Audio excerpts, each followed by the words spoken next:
Good Morning Night Vale is brought to you by The Disappearances of Lydia Fontaine, a new independently produced and crowdfunded 10-episode original audio drama. Set in a deceptively familiar world of electronic surveillance and machine-mediated communication, The Disappearances of Lydia Fontaine follows Lydia Ryan and her friends, lovelorn Ethan and wannabe internet sensation Dee, as they struggle to unravel the mystery of her mother's disappearance. Escape the sinister Fontaine family, and survive the feud over her grandfather's supernatural legacy. It weaves bitter family drama and high-stakes intrigue with fantasy and cyberpunk elements to create a surreal mystery about secrets and grudges, old books, big data, and the promise of infinite knowledge. And do not forget the talking birds. It's a full-cast production with original music and a bespoke soundscape presented through a series of found-footage-style surveillance recordings. And it's important to note, this show was made entirely without generative AI. Even the computers are voiced by human actors.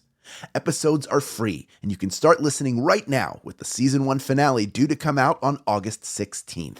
For more information, go to lydiadisappears.com. and find The Disappearances of Lydia Fontaine wherever you get your podcasts and start listening from the beginning. Insurance isn't one size fits all, and shopping for it shouldn't feel like squeezing into something that just doesn't fit. That's why drivers have enjoyed Progressive's Name Your Price tool for years. With the Name Your Price tool, you tell them what you want to pay, and they show you options that fit your budget. Enough hunting for discounts, trying to calculate rates, and tinkering with coverages. Maybe you're picking out your very first policy, or maybe you're just looking for something that works better for you and your family. Either way, they make it simple to see your options. No guesswork, no surprises. Ready to see how easy and fun shopping for car insurance can be? Visit Progressive.com and give the Name Your Price tool a try. Take the stress out of shopping and find coverage that fits your life, on your terms. Progressive Casualty Insurance Company and Affiliates. Price and coverage match limited by state law.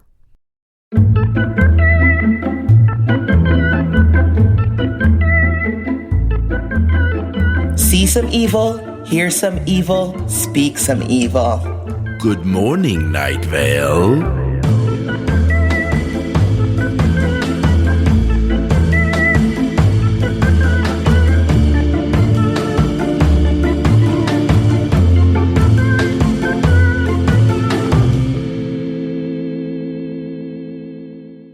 Everybody, it's us.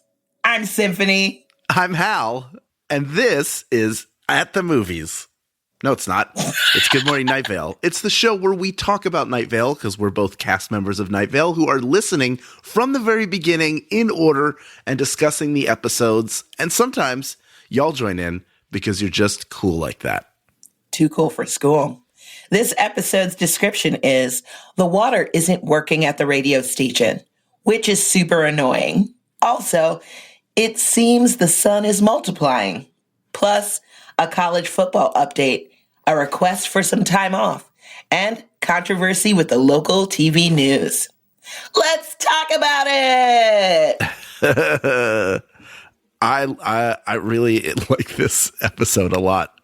It's really silly. It was. There were so many silly things about it. I mean, as always, Cecil is just like not paying attention. He's more concerned about his own personal stuff. Yeah. Rather than anything else that's going on. He's like, oh, I couldn't make coffee. Yeah. So that's a big problem. But oh yeah, there's two sons. It's a really fun Rosencrantz and Guildenstern are dead, where the terrible thing is happening like right out the window, and it's sort of mentioned a little bit, but this is more about specifically things happening with Cecil and with the station. Yeah. And it feels like we're at a point now where we're 60 episodes in, and that feels a lot more earned because we keep getting to know the character more and more. And there's a great little piece of the mystery of Cecil that ties into, I think, the next episode as well. Yes, definitely. That it's just a really nice. It's, the Monster of the Week stuff still works, but we've gone so deep into the idea of narrative threading that it would have been a mistake, I think, to go back after the entire StrexCorp angle. So now we have these sort of mini threads that are weaving themselves together into what may or may not be a larger storyline, and I really like that. Yeah, and it's always a fun break from the monster of the week or like part of the bigger storyline. Of course, part of the bigger storyline is in here, especially him talking about his relationship with Carlos and trying to make things work while he's in the desert otherworld. However, it is fun to see his like day-to-day, like the things that generally annoy him, or the things that are challenging, like just getting time off. Like if it was that hard for most people to get time off, I think everybody would have some issues. Yeah, really. You know? Yeah. Because usually it's just you send an email or you tell your boss, you're like, oh, hey, I'm going to take some of my PTO or I won't be here for these days. Can you find someone to cover me or whatever? But this one is just like, exhaustive. It could be like scary taking time off. Even if you have, I'm very fortunate that, I've been in a position at my company and the people I've worked with and the people I work with now where it's okay to take some time off and it gets approved. But every time I'm waiting, it makes me nervous because I think somebody's going to go again. Really got to take time off again. But, no one ever questions it, right? No, but that's a byproduct of just sort of getting my work done. See, I work I'm a freelancer most of the time outside of podcasting and whatnot. Right. So I just do what I want. And I tell people if I'm teaching classes or something, I'm just like, I'm not going to be here. Find somebody else to do it, Deal. And then they welcome me back. Right. Deal with it, suckers. But I'm such a good employee when I'm here, I come in on time, I do my work. I think it makes it easier to get time off when you're a good employee rather than a shite one. Yeah, I would agree with that. I want to talk about the water being turned off. Yes. That's annoying when that happens. Have you ever experienced that? I have. You and I both are apartment dwellers, and it feels like once every couple months the water has to be turned off for some reason. Right. And it happens late enough generally that I can shower and be out in time. There are moments though where like the hot water's being turned off and I forget and then I get in the shower. Oh, that's the worst. But that is way better than the water being off and realizing it after you use the toilet. Oh, I had this problem recently. Let me tell you about it. Mm-hmm. So, please. My landlord, I guess, was doing some work. I didn't know because I was passed out in my apartment. I woke up. I made some coffee. I make coffee with water from my Brita filter. So it's already in a jug in my refrigerator, and I heat up the water and whatnot. So I didn't know that the water wasn't on. The first thing I do in the morning most of the time is make coffee. And I made the coffee and I was feeling pretty good. And then I was like, I gotta poop. Sure. And then I went into the bed and I was like, why it doesn't look like there's any, oh no. And I ran downstairs and sure enough, there was a sign that must've been put up that morning saying the water will be turned off from this time to this time. And I was like, great. Luckily, my gym is only 2.5 blocks away. Wait, but did you make a duty and then realized?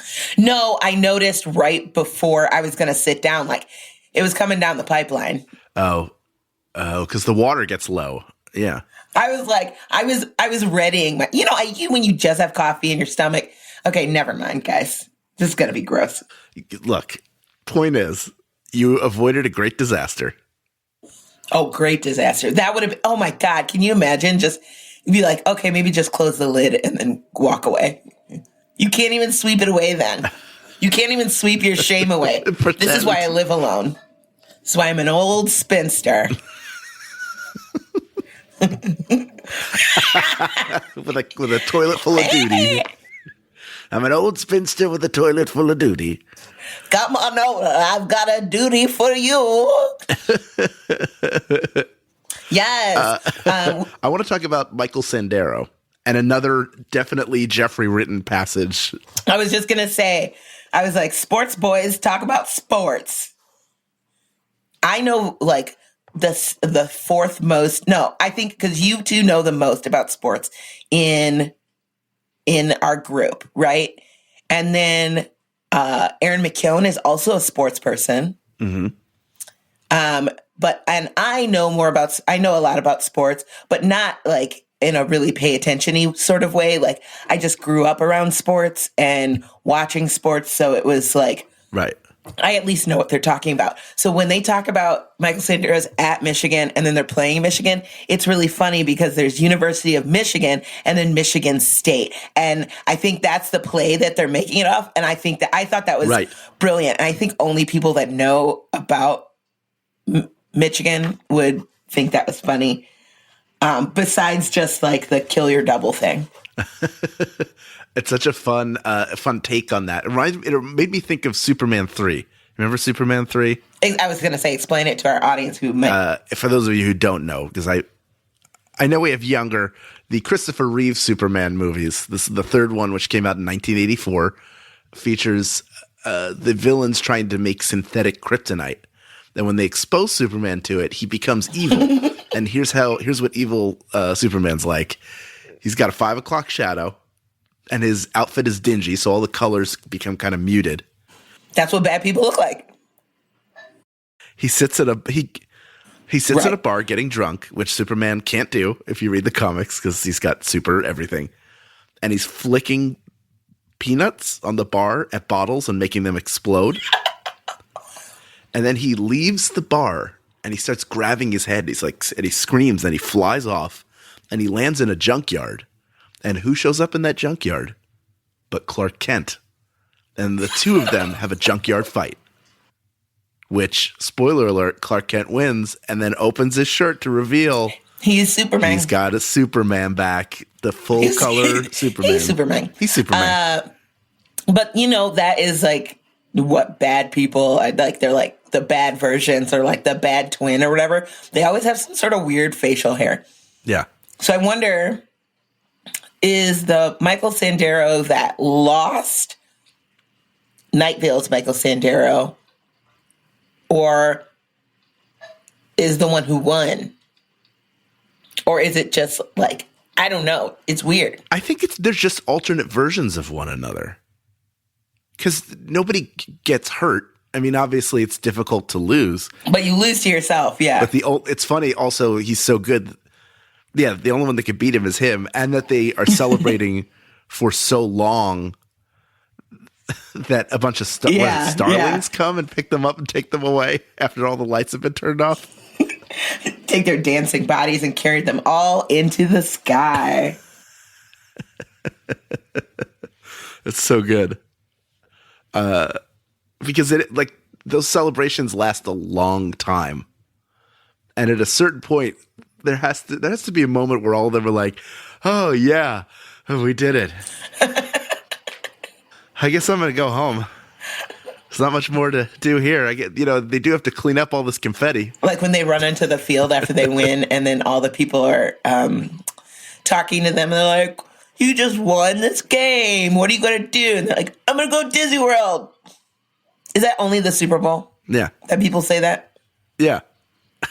Okay, I was wondering about that because I'm like, why do they always say that? Is that like a joke, like a tradition, or no? But like, do they really get a trip to Disney World though? I think they do. And I think Phil Simms was the first quarterback to do it, and they paid him, I want to say $10,000. It might have been more back in whatever year that was, 88 or whatever, or not, maybe even earlier or a little later.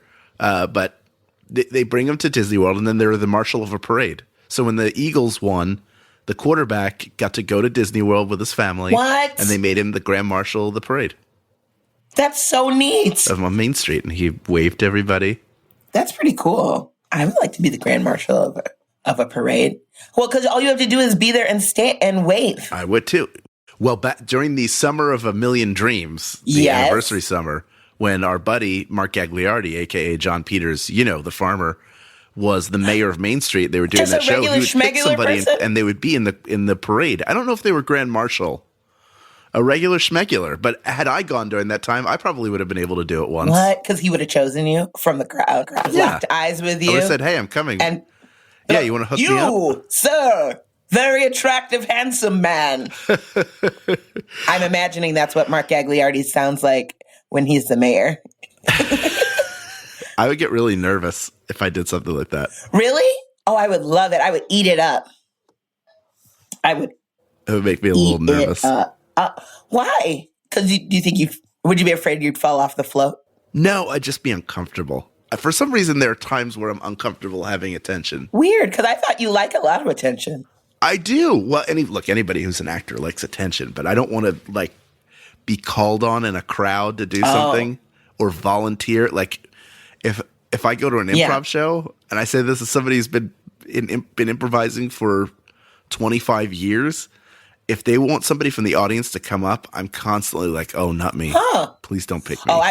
Because then I'm in the mode of just being in the audience and supporting and watching. I don't want to be in that show. I just want to watch it. No, I get that. I mean, I am personally not about audience participation, and I also don't like to be forced to do things. Like, I don't even like when you're at a hip-hop show and they're like, put your hands in the air. I'm like, don't tell me what to do. I'm going to stand here with my arms crossed and a scowl on my face. You get nothing. These hands aren't going these hands are going down in the ground. I will not raise the roof. I'm burying them. I'm going to go like a gopher and just dig them into the ground and let them sit in there. How about that? That's what I'm going to do. You jerk. Speaking of being forced to do things, our sponsor of the day, Chevrolet, they're basically forcing you to pay for a car. Because it's pure electricity and it's in your home. Yeah, that's so rude. And I don't have $45,000. Do you know what I mean? And it's like right now, you're like, whoa. Yeah. Like, okay, so it's either pay the money or return the car, one or the other. That's only fair, right? But like, I never asked for it, number one. I'm also paying a little electric bill, so am I not going to get electricity? Like, what the heck? Yeah. How do you take it out? I do love the slogan, we're trying to be reasonable here. Yes. Just a bunch of con people. I know. I think I guess that's the only way you can get people to buy Chevys these days. That's right. Oh, this show is sponsored by Chevy. Yeah, we want to thank Chevy, the makers of the Chevy Volt and the Chevy Bolt and the Chevy Traverse. We thank you for all of your fine automotive products. If only. Yeah, really. If only. When are we going to get some of that sweet car money? I mean, they don't advertise. They don't know what podcasts are. The only fully electric car I've ever driven, or no, I think it's a hybrid. The Volt is electric. It has a reserve tank that's gas. Is it? I think so. Yeah, I got to drive the Volt at South by Southwest years and years ago. Wow. And it was really exciting. It was like I think it was like 2011. Oh, dang. And they were offering like free test drives. Oh. Did you find it to be like similar to driving a regular car? I thought it was really smooth and it's super quiet. Yeah, that's the thing I've noticed about, because I've been in a couple Teslas. I thought the seats were uncomfortable though. I wanted a wider seat from a big old butt. Oh yeah.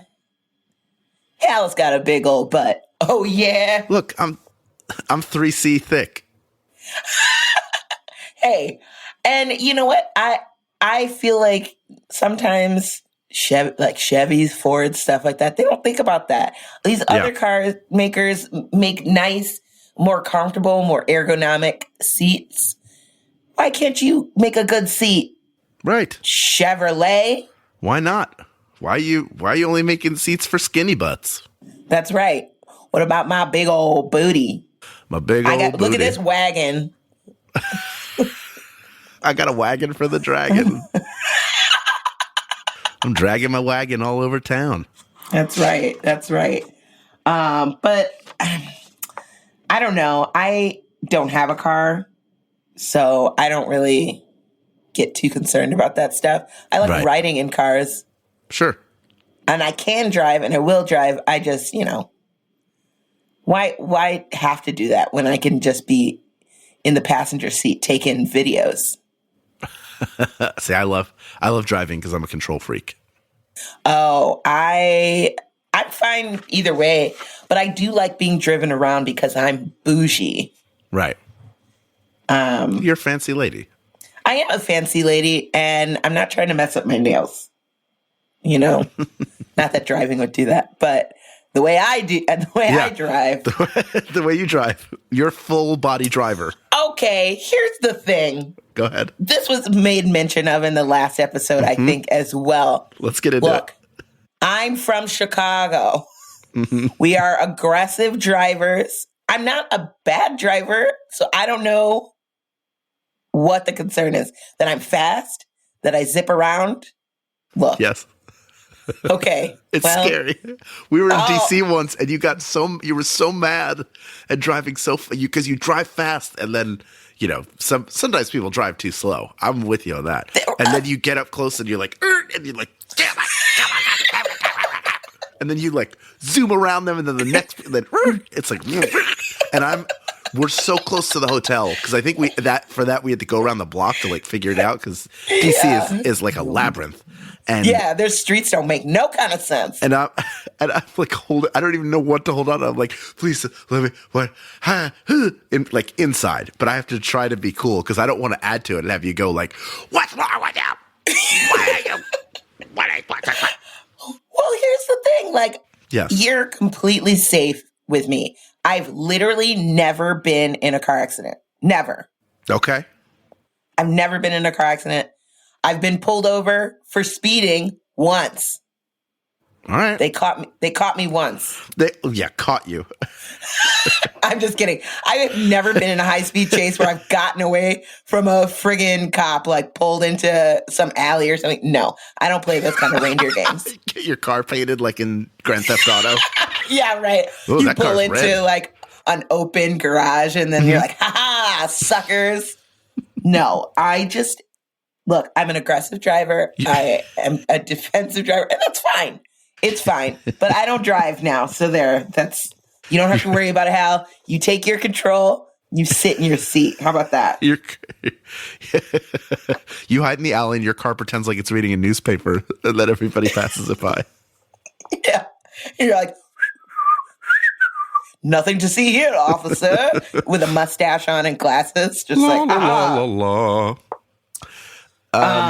So as we move on in this episode, Cecil calls in to the water company, and oh my gosh, I find this part so funny because who hasn't called into a utility or whatever when something's gone amiss, like your internet's down or something stupid, and it's just so funny that pressing the button is like beep beep. You're waiting for all these, and I love all the little.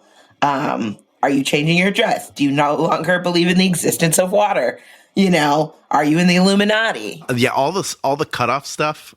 There's always something where she's being cut off by the button press. When I was in college and I fancied myself a prankster, you would get a listing of every other student's phone number, like everybody who's in a dorm. Oh, yeah. School directory.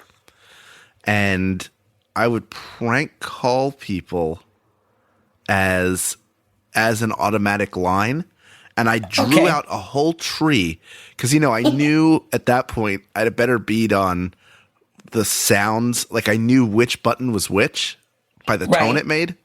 Like I had it memorized enough that I made a whole tree. If you press one, then these things happen. And press that. And I can't even remember what the point of it was, but I definitely put way too much work into it. And I'm sure I was fooling no one. But in my mind, I was like, this is the point. I thought because of how involved it was that it was really good. Your comedy was like so cutting edge. It was so cutting edge, and it was so detailed, and it was so laborious. It was just everything you could possibly want out of a great bit, including that it took 45 minutes of prep time to make a dumb call. I can't believe you did that whole thing. You're like, all right, because usually somebody will just be like, hey, is your refrigerator running? Yeah. I would also call as a local DJ for the local station who, Oh, yeah. if they had turned on the radio and they may have had it on when I called, would have known that I was not telling the truth. Nah. And I'd be Yeah. like, we have rusted route tickets for you if you could answer 3 stupid questions. And then like the first one's super dumb. Second one also super dumb. Third one was a question from one of my roommates' mechanical engineering textbook. That's just so mean. But what if the person got it right? Did that ever happen? No, it never did. And then if they had, I would have just hung up and been like, click. Would you probably just called like business majors or communication majors? Random people. Oh, you didn't even know who these people were. Yeah. So it wasn't like targeted. Sometimes I knew who they were. Great. It was somebody like I saw around and we would prank call them. Look, I'm not. If you've ever been harassed by Hal Lublin On or the phone. prank called by Hal Lublin, please write in. One of my favorite parts is when it says "para continuar en español doble," because remember they had double Spanish. Yes, like, I thought that was so funny. But wait. Oprima el uno dos veces. I don't know what that means. 1, 2. But what's veces? I don't know. Well, we don't know Spanish. I don't know. Sorry, I took guys. French. What did you take? French. You also took We're the French? most yes. It's the We're so best. useless. No, we're not. Well, I'm great. I'd be great in parts of Africa and France. Yeah, when we go to Cameroon. Yeah, ready for it. Yeah. I'm ready for it. But most places, but I feel like because I learned French, I have a base of other languages as well. Right. Like I can understand some Spanish. Mm-hmm. I can at least get around, Yeah. you know? Yeah. And then I also feel like I understand more German than I thought. Like I was actually really surprised at how much I could say and understand when I was in Germany. I thought I don't know. I felt like I was like, am I high right now? Like, why do I feel like I understand what this person is saying to me? Well, it is. They're all Romance languages, so they're all rooted in Latin. Right. And there's some like English words that are similar to German as well. So I don't know. It just like the roots of and understanding also any sort of Latin like words.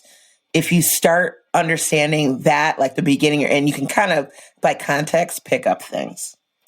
I'm just saying I'm really smart. Yes. Yes, you are. And worldly. So that's all I have to say about that.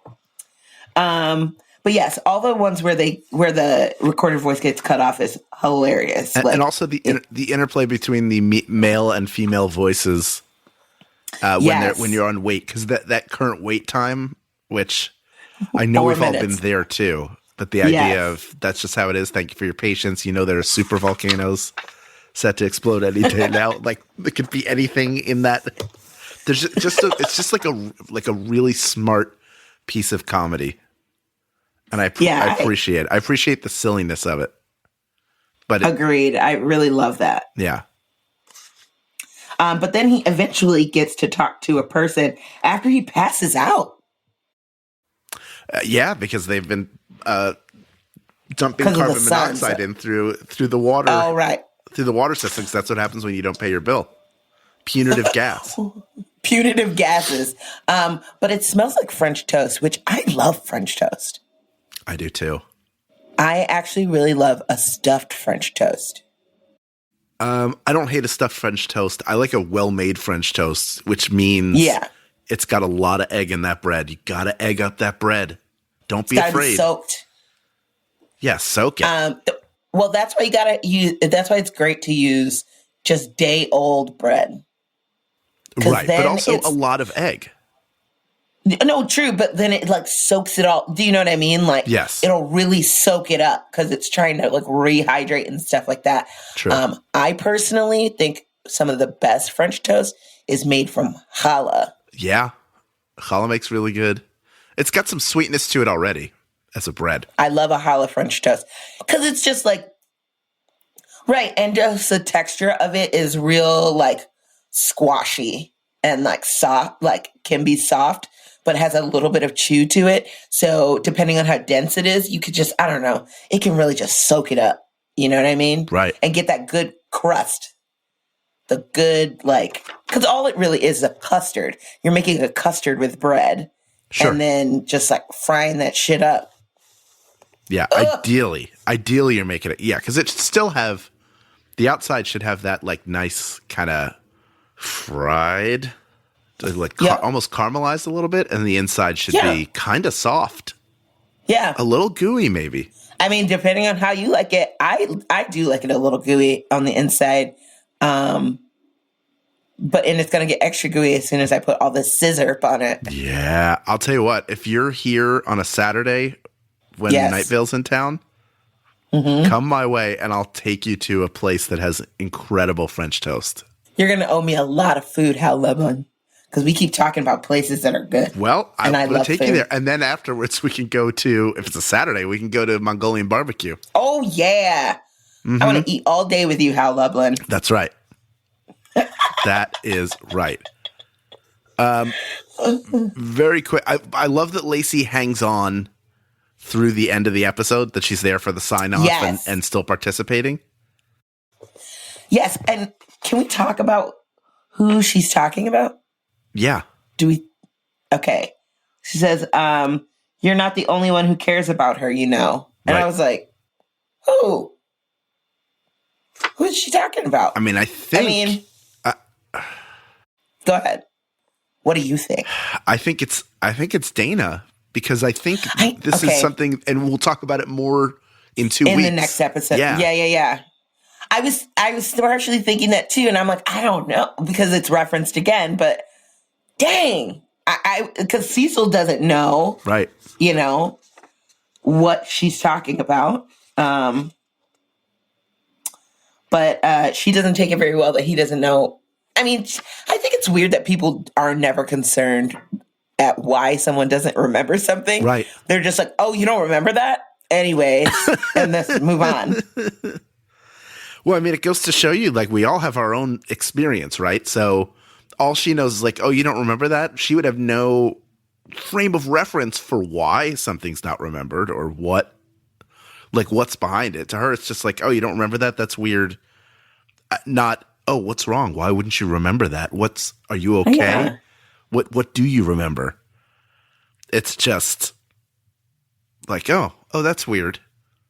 People are so caught up in themselves that it takes a lot of effort to see things from somebody else's point of view and go, oh, that must be really tough for you. You just go, oh, well, whatever. I got to go do whatever I'm doing. The water is more important to me than these multiple suns. You know? Right. Which get fixed by somebody shooting them down. Yeah. And then the one that isn't shot down is setting in the north, which that's not right. Right. But, you know, just like with everything in Night Vale, they just let it go. Because, you know, weird stuff happens here. It just happens. And that's fine. And we all accept it. Yes. Up next, we're going to hear from fans and friends of the podcast about their theories, comments, and questions. But first, let's have a little talk about this episode's weather, which was Just Like My Heart by Fault Lines. What did you think? I mean, it slaps. It's a banger. Bitch, that's what I was going to say. I was like... Were you? I was like, it slaps. I wrote down, it slaps. I love this song. It's a rock. It's a bop. I freaking love it. And I love the harmonies. Yep. It was very like a catchy song. It was really fun to listen to. I was like bopping along to it. And this one I think is going to make the Sympho personal playlist. You know what I mean? Oh, damn. This is making the shit. How many of the weathers we've listened to? 60 plus, because we've listened to some, two-parters, stuff like that. How many of these have made a jump into a personal playlist? Can't be that many. I would probably say maybe a quarter of the ones that we've already So 15 of them, through. You think? Maybe like 10, right. 10, 15, maybe. Just because some of them are people there's been Eliza Rickman and like some Dessa and Mal Blum and the Rizzos and stuff like that. And those people I listen to because I also like them as people. Danny and Carey, and Danny and Carey, yes, exactly. Jason. So I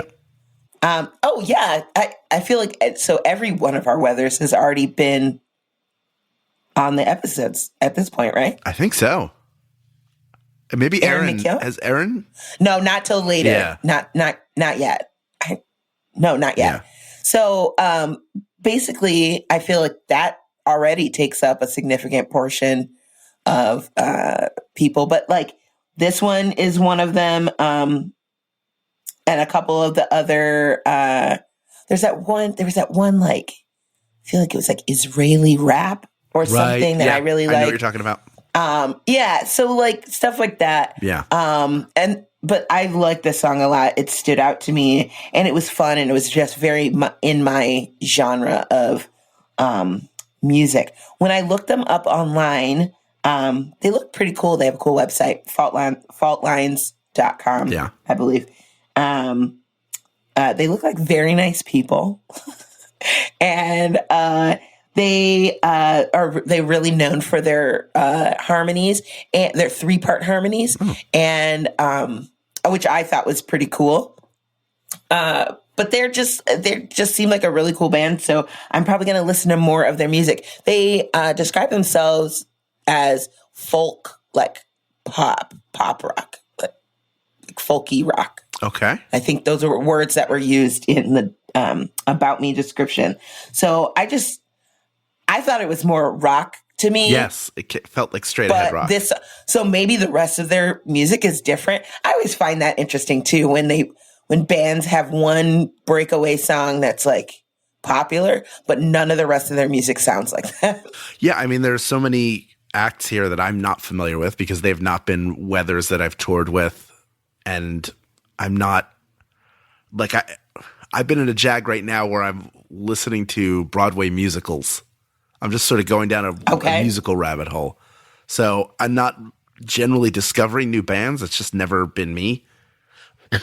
So I don't know for some of these bands. Like you say, is this representative of their larger work or is this an outlier track? Now, you just don't know what you're going to get. And that's kind of the fun of it too, is to go, right. Oh, they don't all sound like this. Maybe I like their other sounds too, and it shows a full range. Or maybe this sounds just like their last track, and that's fine because this one, as we said, aforementioned, slaps.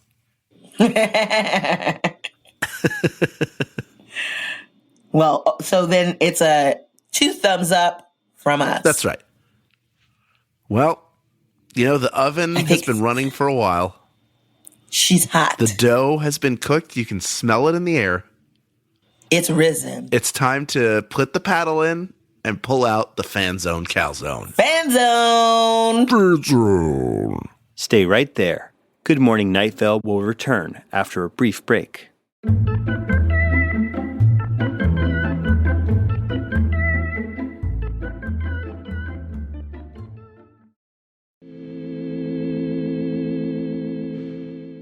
Indigo writes, "Hey guys, my name is Indigo. I'm a bio major and I wanted to send in some of my ideas about Night Vale related to that. First, I think librarians and street cleaners share a common ancestor, and that they are both creepy, many-limbed creatures. I imagine that librarians are carnivorous and territorial, while street cleaners are omnivorous and generally aggressive. I think of the street cleaners as having crab-like mandibles that they use to scoop up and crush debris and people. In contrast, the librarians have more spider-like pincers. Maybe they also share a common ancestor with station management? Second, I think the Whispering Forest is Night Vale's version of a virus. Instead of being spread through fluids or air, it's spread through sound. And when people are infected, it starts to rewrite their genome to turn them into one of the trees. A side note, I love food and cooking, so I like that every episode has a food-related tangent. The show is awesome. Thanks for doing what you do, Indigo." Well, thank you so much, Indigo, for listening, and thank you for offering some of your headcanons for the librarians, street cleaners, and the Whispering Forest. I think these are some great ideas because, I mean, I've always thought of the librarians as monsters, but like a bit insect-like as well. Right. I personally think of them as like the alien from Alien, the movie, like Sigourney Weaver. Yeah. Alien. That's what I think. But yes, it has like it's like snappy, mean things. I like that you think of the street cleaners as a kind of like crabby. And that's funny because have you ever seen the movie The Wiz? I have not for many, many years. Okay, there's these one things that Eveline sends to get Dorothy and stuff, and it kind of looks the way I think the street cleaner Indigo is talking about looks. It's kind of like black and bulbous and has like a bunch of little mandible arms, and it like kind of wiggles, and it like look like it's gonna like crabby, but like black. It's gross, and it's part of my nightmares, and that is what I'm thinking. That's what's going on in my head. So I like it that you also have creepy, freaky, bio-backed up headcanons. Oh, and the common ancestor with the station management. This episode, we did get a little bit about station management with the sound. I have to say, I really loved that. It does sound like a sort of ancient beast in a cave, no? Yes, it does. Yeah, especially the growling at the end when he thinks they're upset about the turlet being broken. The turlet. I agree. And I love as a bio major, you really found like the biology in it. I love how smart our fans are. I know, right? They're very smart. It's the best. Because I'm a dummy sometimes. We have all the like, I think I have my own smartness, but like, this is like real cool science smarts. And I don't have that that's not in my wheelhouse. Yeah. But I find it so fascinating. Same. We got Poop Lady. We got a pediatric neurosurgeon. I mean, we got a bio major. Please, all scientists. We got like physicists and like physicists. And people who know all about all sorts of really smart brain stuff. And thank you for helping us be smarter because of it. Yes. Never stop writing us. Please keep writing us. We want your letters. We want your scientific evidence thrown out for us. I have a letter right here from April. April writes, "Hi, Symphony, Meg, and Hal. My name is April, and I want to start off by saying I love your show so far." So far, I like it. She's like, you could screw it up, though. But I think the way April's saying it is, I love your show so far. It's made me start re-listening to old episodes of Welcome to Night Vale, and I almost got to go out to Dallas to see the live show in a couple months to meet up with my bestie of over 20 years who introduced me to the show when I last saw her. Yes, time is weird in Night Vale. You either got to go or you're almost going to go, and maybe you will later. Is Dallas part of this upcoming tour? Yeah, we have a Dallas date. Then I hope you're there, or if you were in the future and went, I bet it was great. Night Vale has gotten me through some depressing times and happy times, and I love listening to you guys. I was just listening to the Sandstorm A/B episodes, and it makes me giggle hearing people's understanding of my religion, but I want to make sure that y'all know about stuff. A Mormon! Mormon alert! You don't have to share it on the podcast or anything like that. Too late. But it sounded like there was some misunderstandings about what we believe and practice, and maybe a friendly neighborhood Mormon can clear it up. Please think of me like a Mormon Spider-Man. I need that in my life. Done and done. Okay. Further down, I talk about the actual Night Vale show. Too long, didn't read. I'm very nice. We don't practice polygamy anymore. We can drink caffeine, just not coffee or tea. I'm definitely not young and married, and we do wear special undergarments, and they are not bright yellow underwear. Oh. Firstly, thanks for saying I'm very nice, Symphony. I try to be. Most days, it's only on the outside. But thank you for noticing my effort. Gumdrop emoji, but the face is smiling and has the tongue sticking out the side.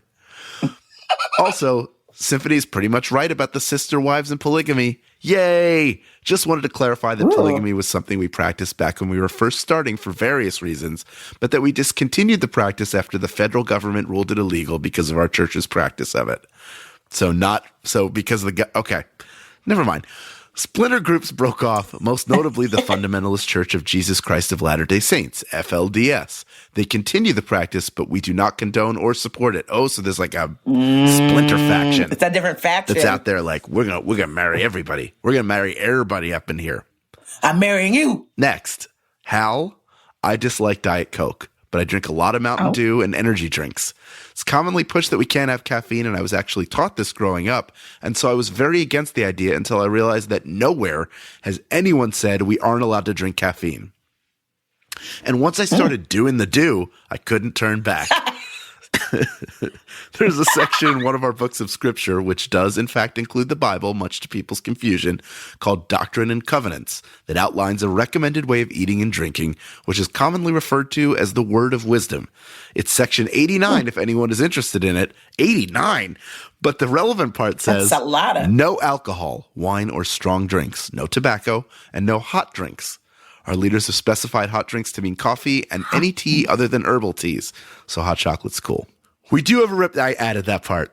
I assumed, because I look at it immediately, hot beverages. What about hot chocolate? Don't we all love hot chocolate? We do have a reputation and culture of getting married young, but I think it's getting a little better because I'm almost 26 and ain't nobody pushing me to get married if they know what's good for them. Meg, members of the church do wear special undergarments, but the idea of them is that they remind us day to day of the promises that we make and receive from God in our temples. Kind of like a Catholic's nun habit. We just wear our religious clothing underneath. When I was a snarky teenager and lived in Texas, where all the Southern Baptists would tell me I was going to hell, I'd tell them that BYU stood for bright yellow underwear. Not my proudest time, but I was being bullied, and I will stand by 14-year-old me's actions, which is not something I generally recommend. That's not the worst thing you could do at of saying. Like, that stands for bright yellow underwear. Like, come on. Especially if you're being bullied, like, come on. Yeah.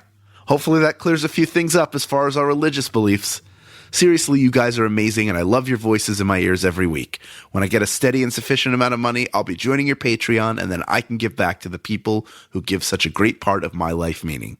Stay weird, April. Well, April, thank you. Thank you to everybody who writes in and continues to call in. We are getting to your emails and your messages and your written letters if they're being sent by Raven. Who knows how they're getting there. But April is looking to become a patron in our Patreon, and you can too if you're not already. If you have that extra income, go to patreon.com/Good Morning Night Vale and become a patron. Get special access to special goodies, ad-free episodes, special episodes just for patrons, and so much more. Next episode is going to be Briny Depths. Until then, for Symphony Sanders and the absent Meg Bashwiner, yes, we miss you, Meg. Meg could not make this recording, but she'll be back soon, but not in 2 weeks. Good morning, Night Vale. Good morning.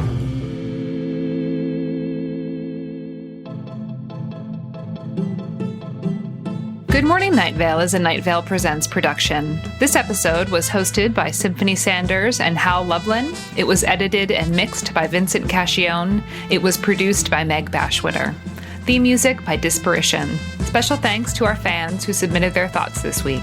Leave us a voicemail at 929-277-2050 or email us at info@goodmorningnightVale.com to share your theories and ask questions or to pitch us a joke line that should go here. This show is powered by our patrons like Aiden DeFinney, James Lee, Ira Tanner, Sarah Sherman, and Shadow Side. If you are interested in supporting the show in exchange for lots of fun, exclusive, hyper-cool kid content, like being the source of income for my only remaining job, check us out at patreon.com/goodmorningnightVale. For more info on this show, go to goodmorningnightVale.com and follow us on Facebook and on Twitter at Night Vale Chat. Special thanks to Joella Knapp, Jeffrey Craner, and Joseph Fink. Today's adverb is repetitively. Good Morning Night Vale is a Night Vale Presents production. This episode was hosted by Symphony Sanders and Hal Lublin. It was edited and mixed by Vincent Cacchione. It was produced by Meg Bashwiner. Theme music by Disparition. Special thanks to our fans who submitted their thoughts this week. Leave us a voicemail at 929-277-2050 or email us at info@goodmorningnightVale.com to share your theories and ask questions or to pitch us a joke line that should go here. This show is powered by our patrons like Aiden DeFinney, James Lee, Ira Tanner, Sarah Sherman, and Shadow Side. If you are interested in supporting the show in exchange for lots of fun, exclusive, hyper-cool kid content, like being the source of income for my only remaining job, check us out at patreon.com/goodmorningnightVale. For more info on this show, go to goodmorningnightVale.com and follow us on Facebook and on Twitter at Night Vale Chat. Special thanks to Joella Knapp, Jeffrey Craner, and Joseph Fink. Today's adverb is repetitively. Good Morning Night Vale is a Night Vale Presents production. This episode was hosted by Symphony Sanders and Hal Lublin. It was edited and mixed by Vincent Cacchione. It was produced by Meg Bashwiner. Theme music by Disparition. Special thanks to our fans who submitted their thoughts this week. Leave us a voicemail at 929-277-2050 or email us at info@goodmorningnightVale.com to share your theories and ask questions or to pitch us a joke line that should go here. This show is powered by our patrons like Aiden DeFinney, James Lee, Ira Tanner, Sarah Sherman, and Shadow Side. If you are interested in supporting the show in exchange for lots of fun, exclusive, hyper-cool kid content, like being the source of income for my only remaining job, check us out at patreon.com/goodmorningnightVale. For more info on this show, go to goodmorningnightVale.com and follow us on Facebook and on Twitter at Night Vale Chat. Special thanks to Joella Knapp, Jeffrey Craner, and Joseph Fink. Today's adverb is repetitively. Help, I'm stuck in this joke.